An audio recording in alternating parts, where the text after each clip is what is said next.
Welcome to Ministers Talking a weekly program where Rev Briz and Rev Z and their guests chat about current affairs, world events, spiritual principles, and any old they want to talk about. Based on the New Thought philosophy and ancient wisdoms, Ministers Talking shares a visionary perspective of the evolving spiral called spiritual living. Join us each week as we explore the emerging paradigm of life on planet Earth and beyond.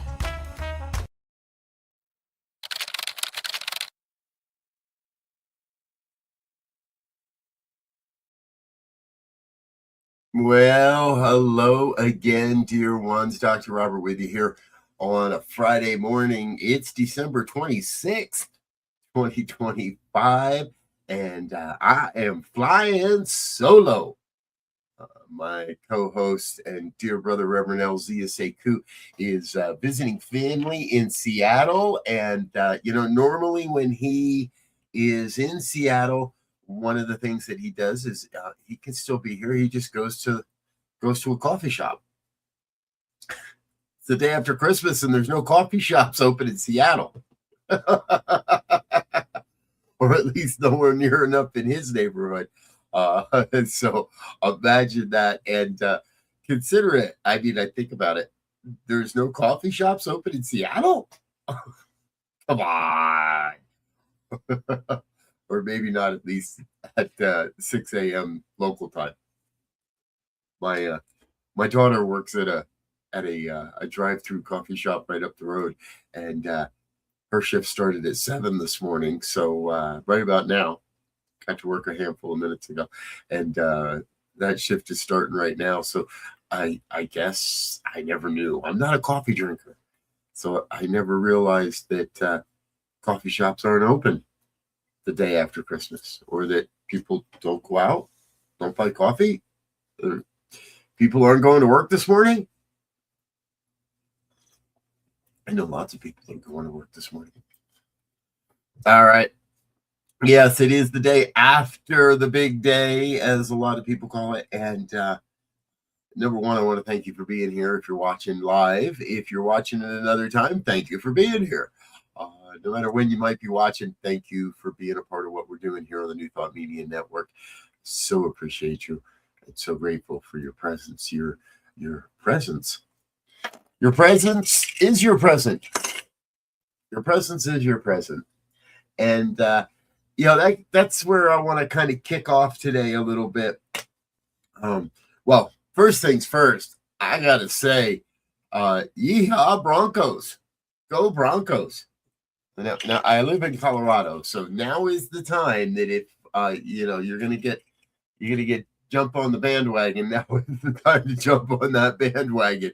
The Broncos lost on Sunday, but beat arch rival Kansas City Chiefs yesterday, and that keeps us in the hunt for the playoffs. And some even are considering that we're starting to whisper the word Super Bowl. Shh, don't tell anybody. So go Broncos, go Broncos. And in other football news, before we move on, the Kansas City Chiefs announced that they're not leaving Kansas City, but they are leaving Missouri. Yeah, here's how it works. So for those that don't know, Kansas City, the city, straddles both Kansas and Missouri. And the bulk of the city is actually in Missouri. Most of the city is in Missouri. However, and the Chiefs and the Royals and other sports teams play in Missouri. And they recently put forward a bond referendum, to build a new stadium. However, the citizens of the city said, no, we don't want to pay for it. You want to do it with your own money, but we don't want to do it with our money. So the Kansas City Chiefs said, that's okay. We'll move to Kansas. And so the Kansas City, Missouri Chiefs are moving to Kansas City, Kansas. The proposed site of the new stadium is somewhere near the intersection of 435 and I-70, Route 435, I-435 and Route I-70. The current stadium is located near the intersection of I-70 and I-435. So they're basically moving from the east side of the belt loop to the west side of the belt loop. And yeah, the Kansas City Chiefs are staying in Kansas City. They're just not staying in Missouri. Think of it what you will. Football is football. Broncos are getting a new stadium too. We're getting a whole new, wow, huge complex. And both teams are scheduled. The Broncos have announced their location, scheduled to open their new stadium location in 2030. And the Chiefs has said they will open their new location in 2031. There we go. There's everything you need to know about the state of football in Colorado this week. Okay, so here's what I really want to do. I want to share something because, for many, many years now, as New Thought, once you get into New Thought, and I had kind of lost, even before, and now I've been in New Thought for over 20 years, and even before that, I had sort of lost I had lost the religiosity of Christmas. Let's put it that way. We still celebrate, and we still put up a tree, and we put up lights, and we hang angels and bows and give away cookies and go to parties. And I want to be very clear. There is no war on Christmas. There is a pushback against those that think Christmas is the only holiday. And I recently wrote a Substack article about that. You can find it on my Substack. That I was in a store and about a week ago, and I said, "Happy holidays." And the person behind the counter said, "Merry Christmas." I kind of felt like, well, F you then. I'm trying to be happy and jolly and wish you a happy holiday. And you want to push it back in my face and kind of, now, whether that's ignorance or intention, it felt like intention. Felt like, no, it's not a happy holiday. It's Merry Christmas. And we've talked about this, there are so many holidays in the month of December. And that's part of what we learn in New Thought. We learn about the return of the Christ consciousness. We talk about the return of the light. We talk about lighting the Christ consciousness within each of us and how that can serve and support the world. So this whole month is filled with holidays of all tradition.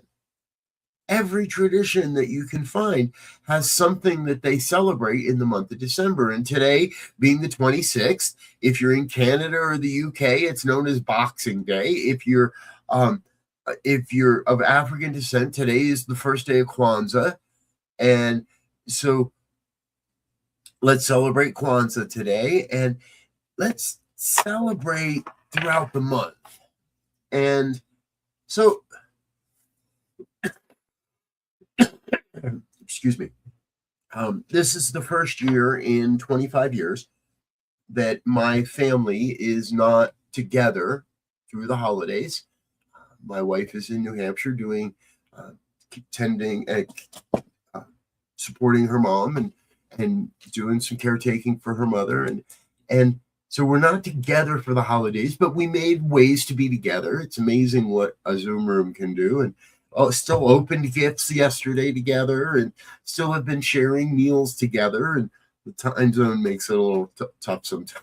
But the point being is that this is a month about sharing the love that we have for each other, sharing and affirming and lighting up the Christ consciousness, which is within each and every one of us. And a dear friend, Dr. Tracy Brown, found a piece and she shared it on her Facebook. And I want to share it with you because this is such, and I just want you to listen to this. This is so good. I love this. I've been watching it several times.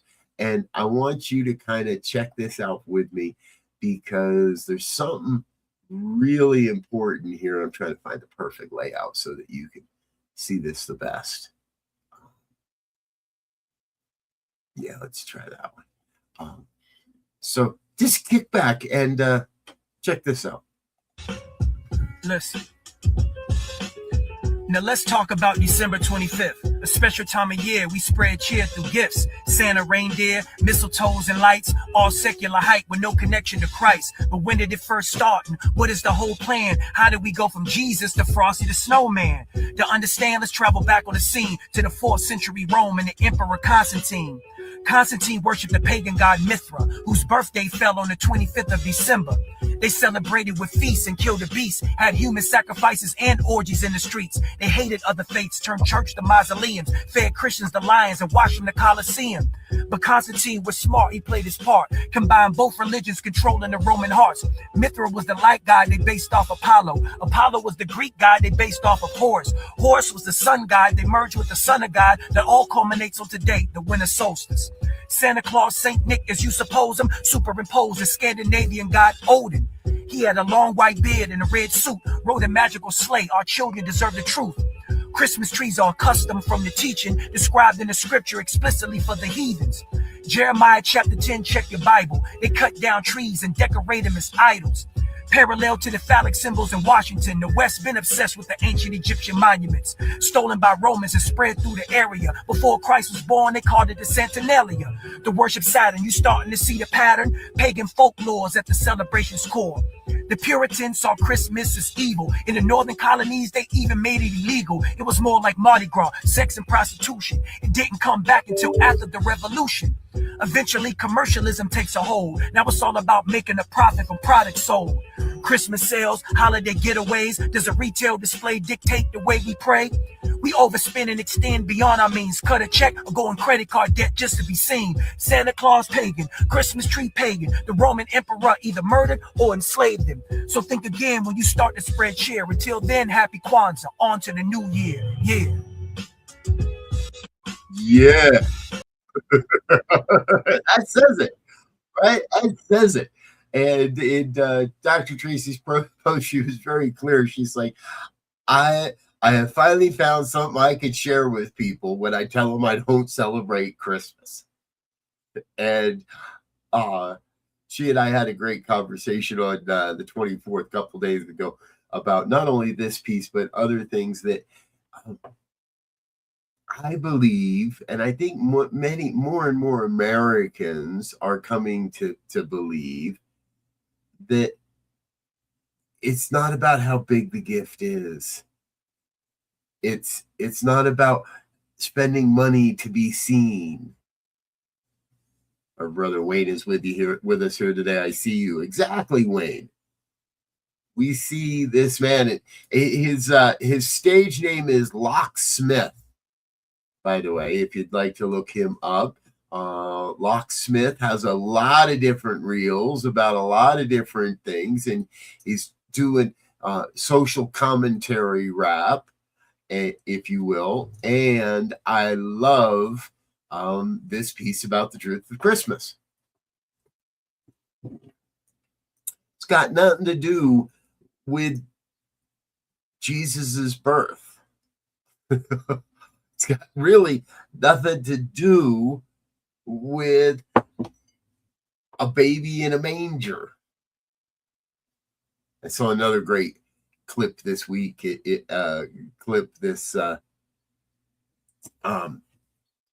Meme this week, and it's Mary with the baby Jesus in swaddling clothes, and they're obviously in the manger, and they're surrounded by the three wise men, and one of them says, just to be clear, this gift is for your birthday and Christmas.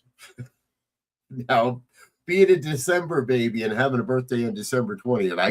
I understand that line as well. But we want to remember that even that is made up. Even that is part of the made up story.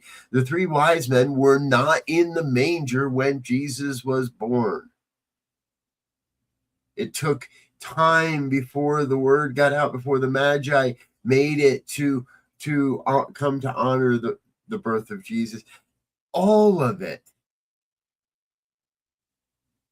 I don't want to say all of it, but I don't know the percent. But so much of what people celebrate in the regard of Christmas is made up. It's a story, folks.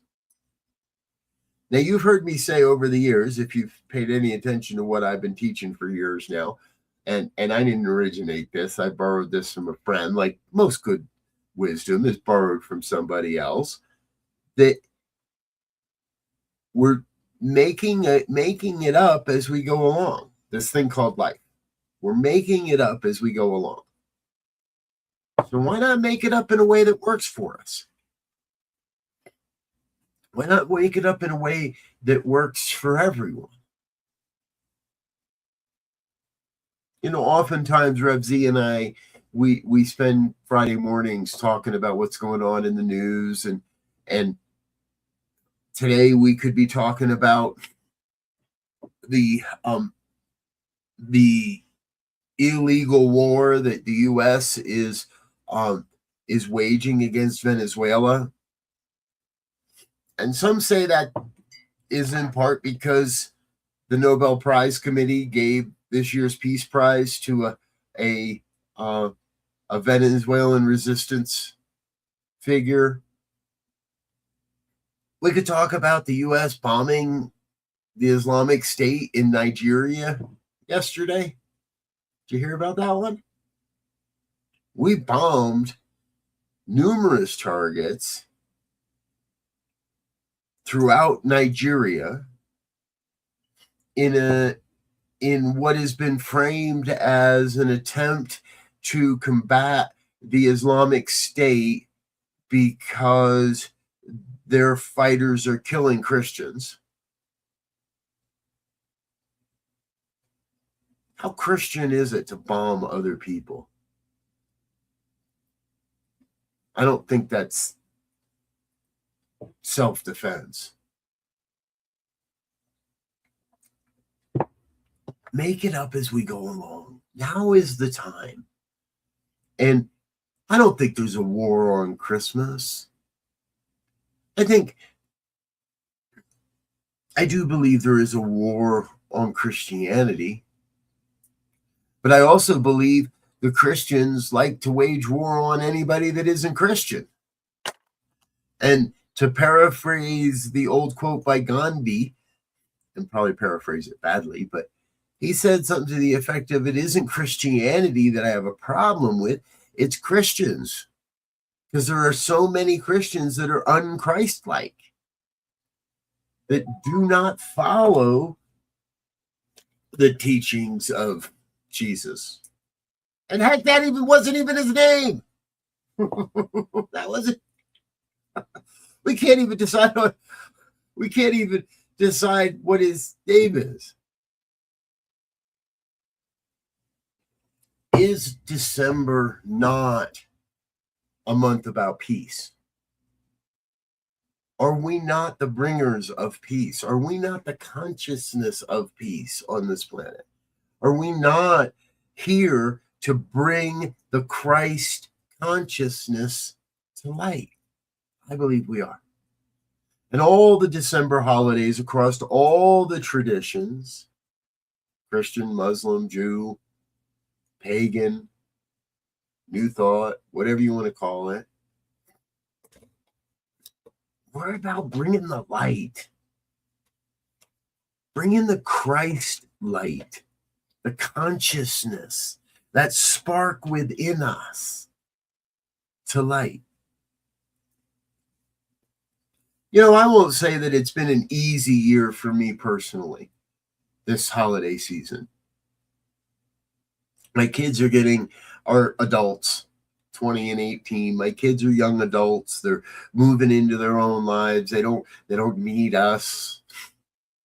We got to negotiate what time we got out of bed yesterday instead of waking up pre-dawn or when they could no longer wait to see if Santa had come.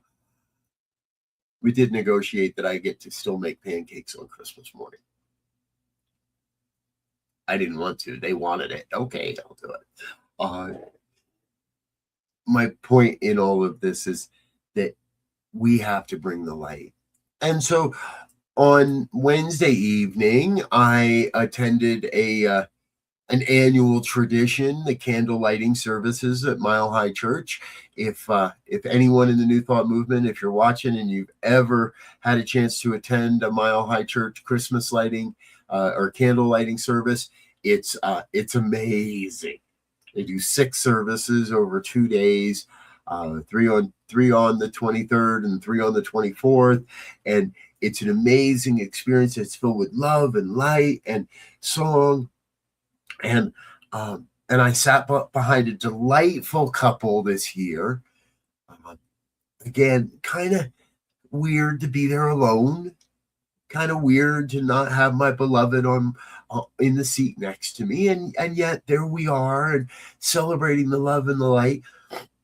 And I sat behind this delightful couple who were having so much fun, and they've been coming for years as well, and they know the wife kept turning back and looking at me, and she says, "You are just glowing." I love that you are just, your energy, the light you're bringing is just glowing. And I thought, wow, even in my own personal funk, even if maybe there's a little bit of mild, I don't want to call it depression, but a little bit of mild like pissosity, not even that. I mean, I was delighted to be there. And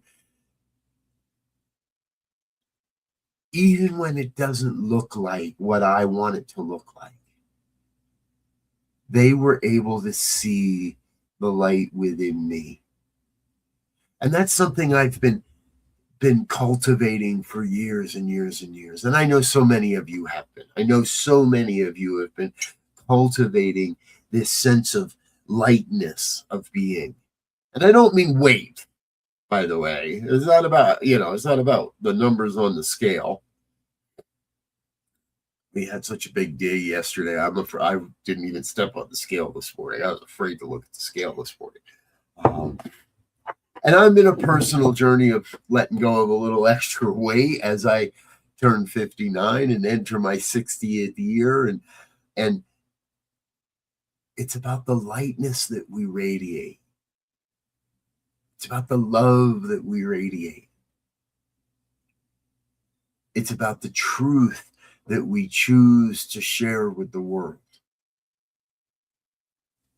And so our prayers, our consciousness is what matters. Our Christ-like nature of do no harm. Our Christ-like nature of be the peace. Our Christ-like nature and embracing that and shining that. Now, I'm not here to say that every one of us is here to demonstrate. Well, we are, but not everyone understands this. Not everyone chooses this. Not everyone wants to live their life, quote, according to Scripture. And I don't believe that is at the heart of Jesus's teaching. I don't believe the heart of Jesus's teaching is that we have to do everything the way he did it, or the way we're led to believe he did it. Heck, it's still a book, right? If you weren't there, I mean, come on. This man's work was done in the Middle East, and he finds a group of guys with Americanized names, John, Paul, Mark, Matthew, Luke. How many Lukes are there in the Middle East? How many times do you find John or Paul or right? The whole thing's made up. You have permission to make it up. But to make it up in a way that works for you and does no harm to others. To make it up in a way that works for you but does no harm for others. Now, that's not always easy because our ego wants to get in the game and our humanness wants to get in the game.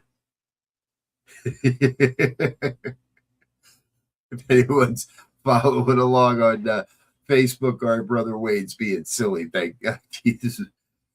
All right. Jesus was not white. There, let's say it. And my intention is not to be blasphemous. My intention is not to piss off the Christians. My intention is to invite you into a deeper contemplation of how you show up in the world. Because we can show up. I know you get it, Wade. I know you get it. Our intention is not to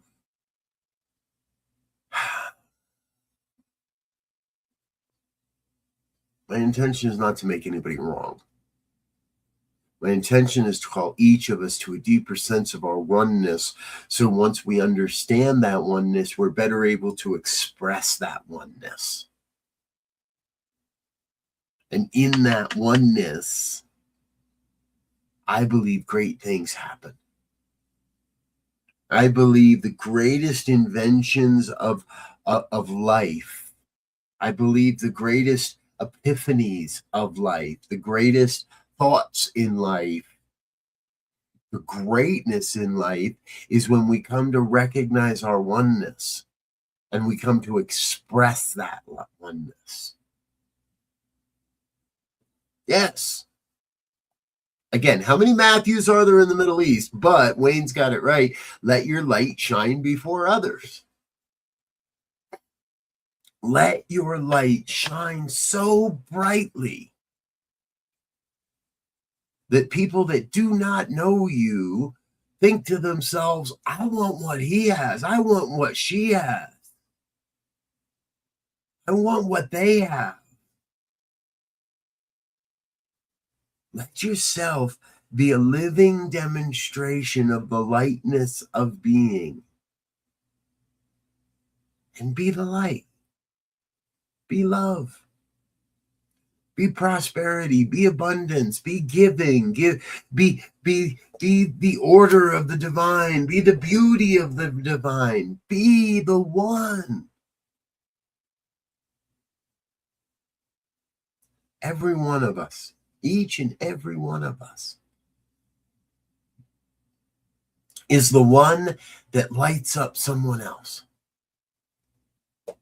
And another part of this Mile High candle lighting service, which is so very important, and I'm going to,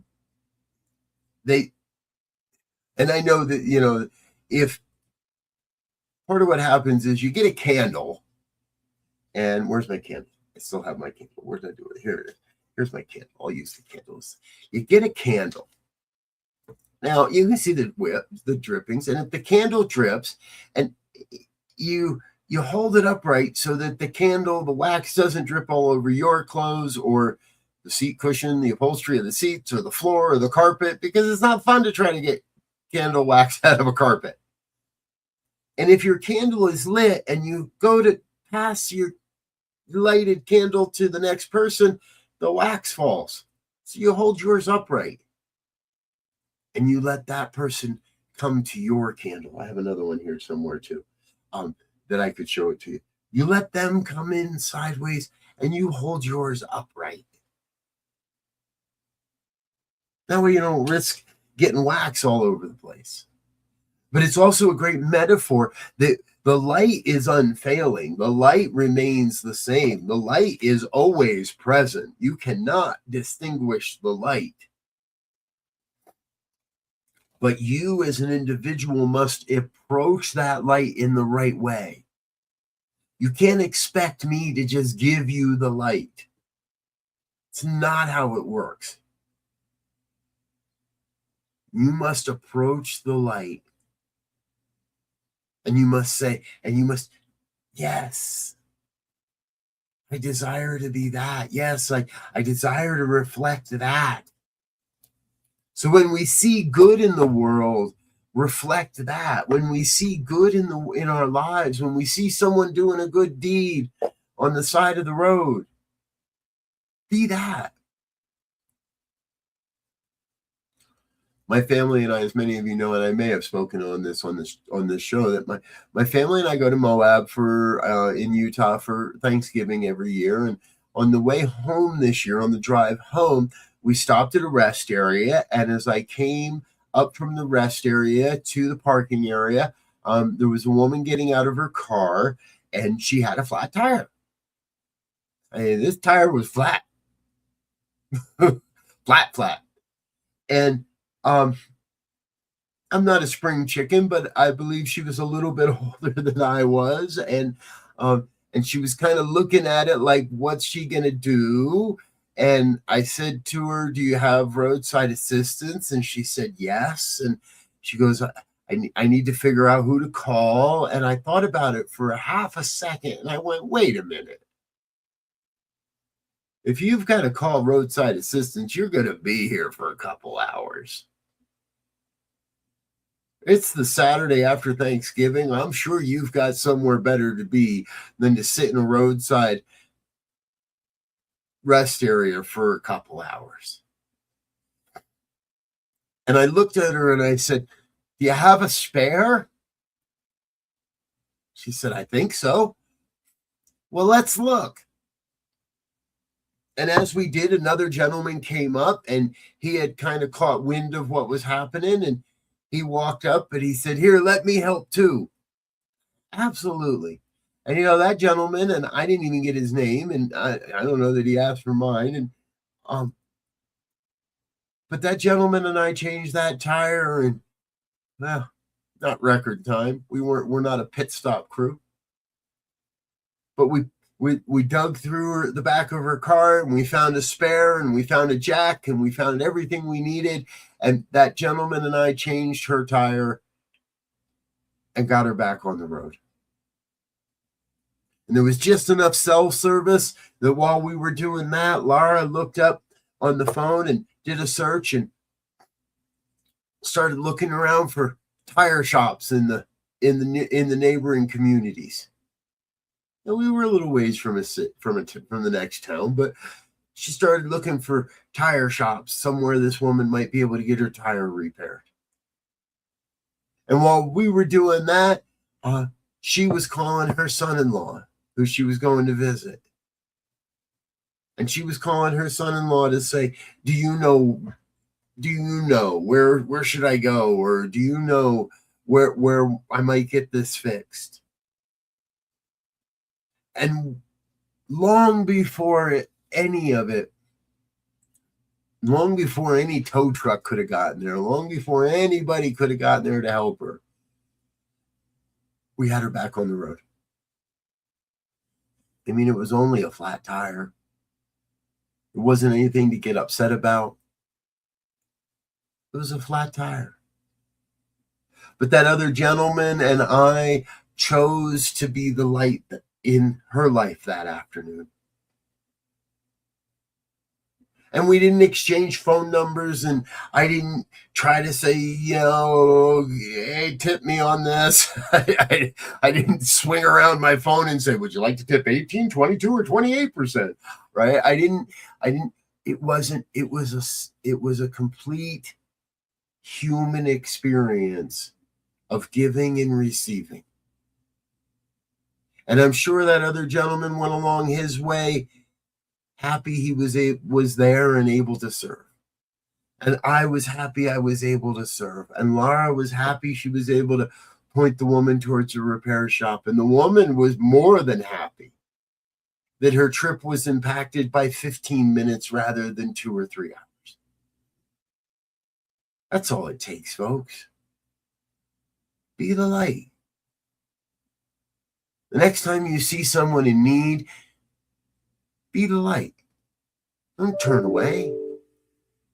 Don't shield your eyes from the, and pretend you don't see it. Be the light. This holiday season, because it's not over, as we continue to wrap up 2025, as we prepare for what comes in 2026, as we come to celebrate the end of this year and the beginning and the birth of a new year, and it's all just dates on some arbitrary calendar. Chinese New Year doesn't happen in January 1st. And I personally am I'm a fire horse. I was born in 2026 or 2026. I was born in 1966. And that is the year of the horse, and specifically a fire horse. And those that know me know I fit that very well. 2026 is the next year of the fire horse. So celebrate you. Celebrate the good deeds you do. Celebrate all the good that you have brought to this world in the past year. Celebrate the light that you have been this year. You know, for many, it's been a rough year. January 25, a year ago, we didn't know a year ago what January would bring for LA. And the horrible destruction that occurred in and around the LA area with wildfires in January of 2025. And we're almost a year back from that. We heard so many horrific stories, but we heard so many good stories as well. And so I really encourage you, as we finish up this year, as you do your reflections, reflect not on where things went wrong or didn't go according to plan, but reflect on where you were able to be the light. Reflect on how you choose to shine your light into the year, into the coming year. How you will choose to shine your light into the fog that is trying so hard to envelop the consciousness of our planet. Choose how you will be the light this year and next year.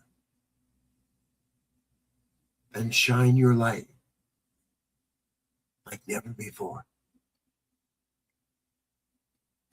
And I hear that playful voice in the back of my head that says, turn it up to 11. Turn that amp up to 11. And amplify your light like never before. Dear ones, I'm Dr. Robert. This is the New Thought Media Network. I want to thank you for being with us on this first day of Kwanzaa, on this Boxing Day, on the first day of the rest of your life. Go be the light. Until next time, I wish you peace and absolute richest blessings.